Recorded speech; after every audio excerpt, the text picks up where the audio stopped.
simplemente profundo. Diga conmigo amén a eso. Amén. Es un tema simple, gloria al Señor, porque es bíblico y está a lo largo de las Escrituras. Pero a la vez es un tema profundo porque es un tema que trabaja en el corazón del ser humano, que es donde realmente está el problema con el hombre. Amén. Bueno, yo en ese sentido yo quiero predicar con el tema, para seguir la línea, transformados Por Cristo. o en Cristo. Dígale a su hermano, transformados en Cristo o por Cristo. Amén. Como ustedes suene mejor. Amén.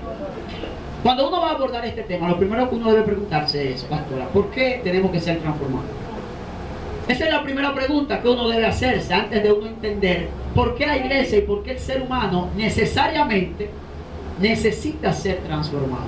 Entendemos que si algo necesita ser transformado es porque hay un problema en eso que se va a transformar. ¿Lo entendemos así? Entonces, lo primero que yo quiero que usted entienda es, el primer punto que voy a enfatizar en esta mañana, y primero voy a hablar desde un punto de vista general, y luego hablaré a la iglesia.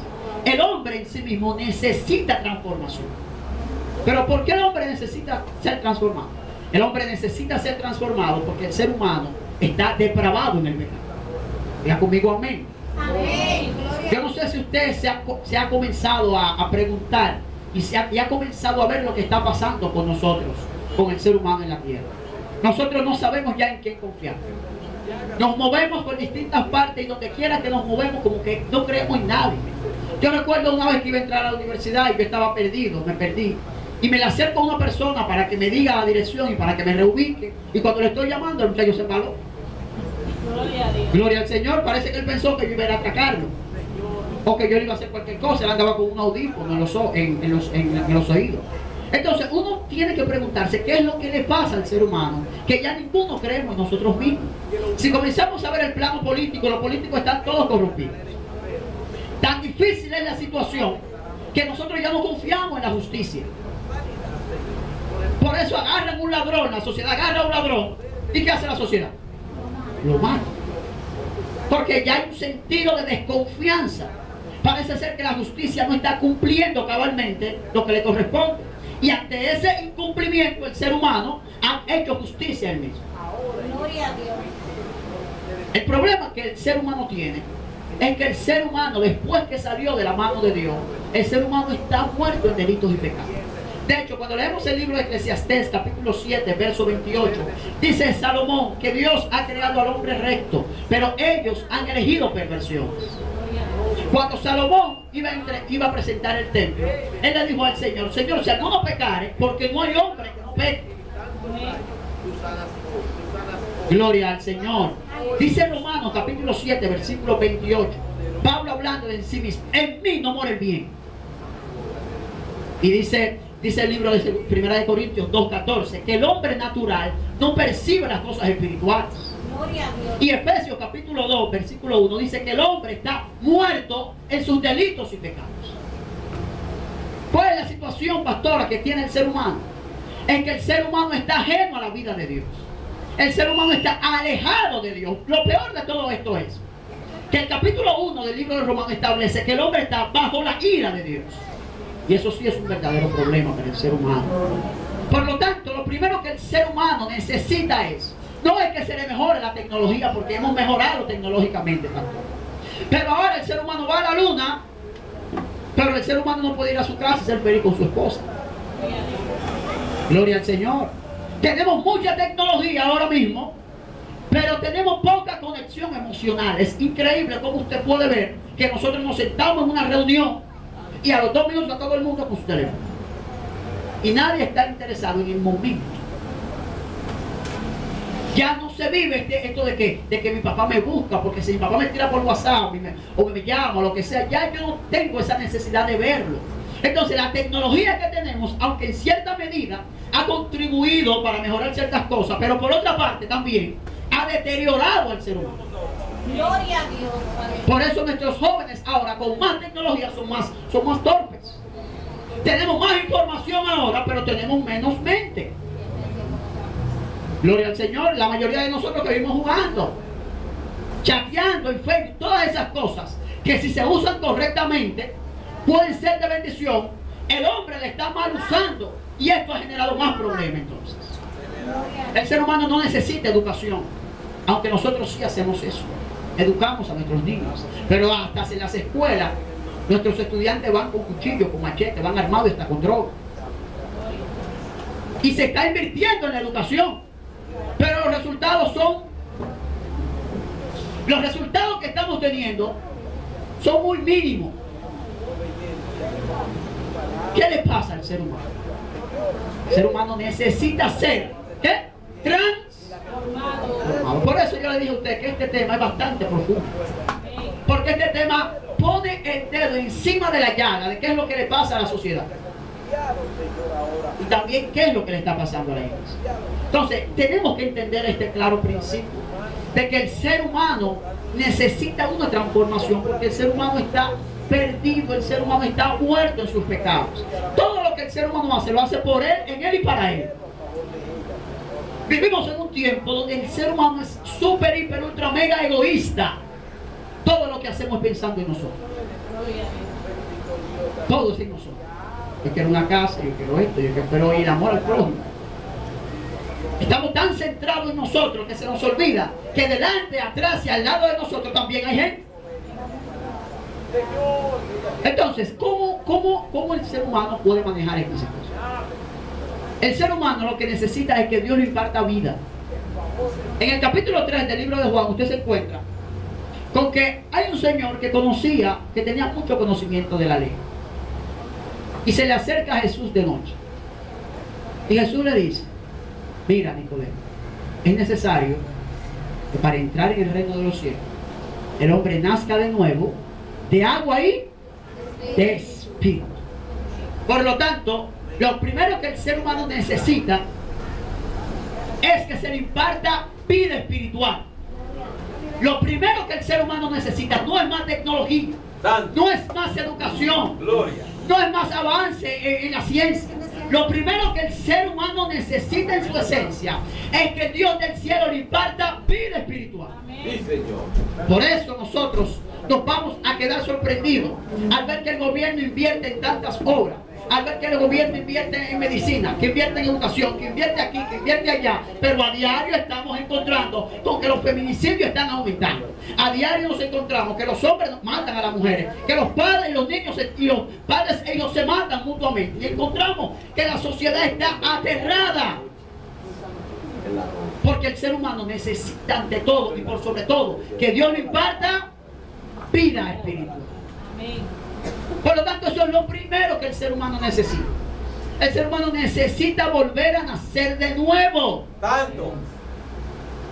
Gloria al Señor. Por eso usted, que quizás no sepa leer, no se sienta mal si usted no sabe leer o escribir mucho como sabría cualquier doctor. Porque aunque usted no lo sepa, pero usted tiene el espíritu de vida adentro. Alábale. Usted tiene el Espíritu Santo adentro. Y aunque hayan ciertos doctores por ahí que manejen ciertos términos y ciertas cosas que usted quizás no maneja, pero ellos no tienen el Espíritu de Cristo adentro de usted. Y lo que nos hace distinto a nosotros es que tenemos el Espíritu de Dios adentro. Por eso, más arriba donde leímos dice que donde está el Espíritu de Dios, allí hay libertad. Por eso usted, aunque usted no sepa de mucha letra, aunque usted no sepa de mucho burgo, como sea, pero si usted tiene el Espíritu Santo, ¿usted es qué? Libre. Esa es la libertad que hemos subido. Aún usted aquí, estrechito como sea, usted es libre en el Señor. Amén. Muchos en su mansión y en su casa son esclavos del pecado, pero a usted Dios le ha dado libertad. A usted Dios le ha dado vida espiritual. Y eso es lo que usted tiene que entender. Gloria a Jesús. Por eso no se acompleje. Cuando usted se mueve en la universidad, no importa con quién usted esté, ande con su cabeza en alto. Porque usted tiene dentro algo que no todo el mundo tiene. Usted tiene el Espíritu de Cristo adentro de usted. Y por eso usted necesita entender y comprender esta cuestión de que Dios a usted le ha impartido vida. Y mientras usted tiene vida espiritual, donde quiera que usted se mueva, se tiene que reconocer que allí hay alguien distinto. Amén. Gloria a Dios. Por eso es que la palabra establece que usted y yo somos la sal de ¿qué? De la tierra. Lo que deberíamos entender en este texto es que si somos la sal de la tierra, esto significa que el mundo en el que vivimos es un mundo como desabrido. Si usted y yo somos la luz del mundo, El mundo en el que vivimos es un mundo que oscuro y ahí. Por eso es que donde llega un hijo de Dios la cosa como que se siente de una vez. Por eso es que cuando llega un hijo de Dios a algún lugar la gente dice este es diferente. La claridad. Porque tú eres distinto. Porque tú eres luz en las tinieblas. Amén. Eso es lo que nos pasa a nosotros. Esa es la diferencia entre usted y yo. Que usted y yo hemos recibido vida en el Señor. A eso es lo que se le llama regeneración. A usted Dios lo ha trasladado del reino de las tinieblas al reino de la luz. Y su naturaleza ahora es distinta de todo el mundo. Por eso cuando usted llega a algún lugar y usted genuinamente es un cristiano, la gente dice llegó alguien diferente. Porque este mundo es un mundo corrompido. Es un mundo que está en tinieblas. Y por eso nosotros somos luz. Y la luz, donde quiera que aparece, ¿qué hace? Disipa las tinieblas. Gloria al Señor. Pero esta es la parte introductoria del mensaje. Esta es la parte meramente introductoria. Aquí hay una parte bien delicada donde nosotros leímos. Y donde escribió el apóstol Pablo. En el capítulo 3 de 2 de Corintios, que fue donde nosotros acabamos de leer, nos encontramos que en los primeros versículos del apóstol Pablo, lo primero que hace es defender su apostolado. La segunda carta a los Corintios, había algunos apóstoles que tenían carta de recomendación. Y los que estaban en Corinto estaban siendo influenciados por este pensamiento. Y entonces ellos querían que Pablo también tuviera una carta de recomendación. Y Pablo le dice, ustedes quieren que yo sea una carta de recomendación. Yo soy su padre espiritual, pero ustedes son mi carta.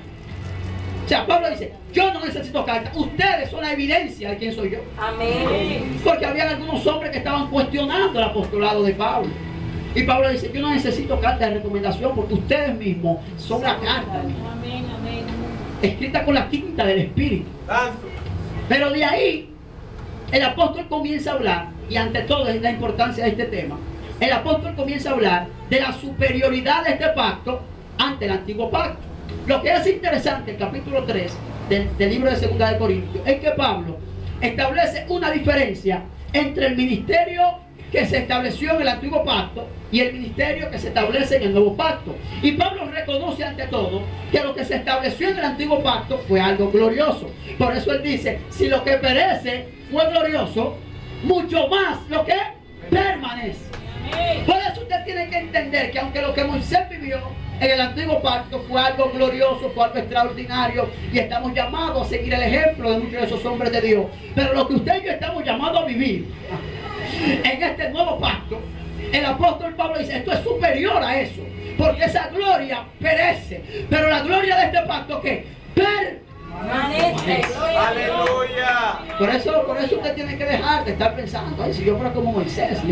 Usted tiene que entender que la gloria postrera, ¿será qué? Mayor que la primera. En este pacto, mire, dice el libro de Primera de Pedro, que los ángeles, que los santos indagaron para ver cuándo iba a ser la fecha y cuándo iba a ser la hora en que se iban a anunciar estas cosas. Entonces lo que usted y yo estamos experimentando ahora mismo, el pacto en el que usted y yo estamos viviendo, es un pacto que los antiguos anhelaron tener. Por lo tanto, usted no puede estar deseando algo que sus antiguos desearon que usted. Aleluya. Siéntase regocijado de que Dios le ha permitido nacer y vivir en este nuevo pacto de gracia y de gloria, donde según el apóstol Pablo dice que este pacto de gloria permanece. Si fue glorioso el antiguo, este todavía es más glorioso. ¿Usted está entendiendo lo que le estoy diciendo? Usted necesita comprender que este asunto no es un asunto de cómo esté su bolsillo. Por eso cuando yo le digo a la gente, yo le pregunté, ¿cuántos se sienten bendecidos? ¿Qué ustedes dijeron? Amén. Dijimos amén todos. Yo sé que la interpretación que usted le da, cuando yo le digo cuántos se sienten bendecidos, es que tenemos dinero. Porque usualmente nosotros relacionamos el dinero con bendición. Pero cuando nosotros leemos este asunto del nuevo pacto, usted se va a dar cuenta. Usted se va a dar cuenta que lo que Pablo destaca en el libro de Efesios es que usted y yo hemos sido bendecidos con toda bendición en lugares celestiales. Amén. Por lo tanto, usted no puede tener ni uno en el bolsillo y aún así usted ser un bendecido. Así que regocíjese en esa palabra de que usted puede estar pasando la mínima en su casa. La nevera suya puede estar como un coco blanco y con agua, pero aún así Dios dice, usted es un bendecido porque Dios lo ha bendecido a usted con toda bendición en los lugares celestiales. Aleluya. Y eso es lo importante de este pacto, es que usted es un bendecido. Y eso no importa la situación económica en la que usted se encuentra. Yo necesito enfatizar esto más de lo que pudiera hacerlo. Pero es que la realidad es que nosotros estamos muy acostumbrados a pensar y asociar las bendiciones espirituales, genuinamente espirituales, con las bendiciones económicas. Por eso usted piensa que un hombre, porque anda en una jipeta, ya es un hombre de Dios. I'm sorry, amado. Los funcionarios de este país también andan en una jipeta y necesitan arrepentirse también.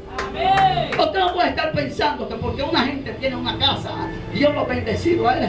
Son bendiciones, son añadiduras que Dios da. Pero no, eso no implica que él sea más bendecido que usted.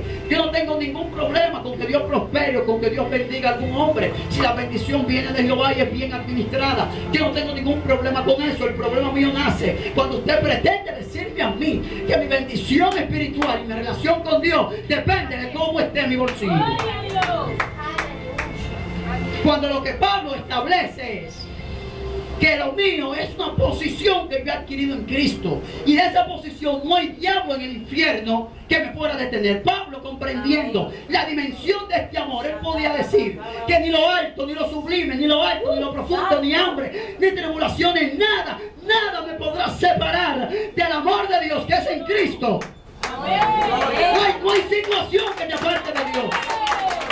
No hay obstáculos que te separen de Dios. No hay tribulación, no hay hambre, no hay nada de eso. Esto es lo glorioso de este pacto. Esto es lo interesante de este pacto. Que no es que no vamos a tener dificultades. Es que a pesar de las dificultades seguimos en Cristo. Aleluya. Porque nuestra vida está guardada en Él y para Él. Si nosotros comprendiéramos plenamente y en nuestra mente se generara algo, dice la palabra del Señor en Proverbios 23:7, que cuál es su pensamiento, tal es él. Usted se convierte en lo que usted piensa. ¿Usted entendió? Amén. Y el problema de nosotros a veces es que estamos muy enfocados en las cosas terrenales y debemos de hacer una cosa sin descuidar la otra. Pero la vida del creyente tiene que ser una vida enfocada en lo que Dios dice de usted. La vida suya tiene que ser una vida enfocada en que Dios establece que busquemos el reino de Dios y su justicia, y las demás cosas vendrán por añadidura. Nosotros hemos cambiado ese asunto. Nosotros queremos la añadidura primero y después buscamos el reino. Pero en este asunto la temática cambia, amado. Tenemos que establecer nuevamente cuáles son nuestros principios. Tenemos que establecer nuevamente cuáles son nuestros fundamentos en el Señor. Hay verdades fundamentales en el cristianismo que no se están predicando, discúlpeme, pero yo escucho demasiadas cosas extrañas. La gente cuando no es de proceso, que cuando no es de esto, que cuando no es tu bendición, son un sinnúmero de cosas que la gente está hablando. Yo me cansé de ese tipo de cosas. Yo le dije al Señor, yo quiero entender qué es lo que tú estableces conmigo en este pacto. Y cuando usted comience a entender plenamente lo que Dios establece en este nuevo pacto, es que en este pacto usted es un hombre bendecido. Usted es un hombre que usted está en la mano de Dios. Todas las bendiciones que Dios desea sobre su vida son bendiciones espirituales. Por eso, amado hermano, comience a comprender que la vida suya está guardada en Cristo, que la vida suya está en Cristo, que todo lo que usted es y lo es para Cristo. Ahora, Pablo habla de un velo. Donde leímos, Pablo habla de un velo.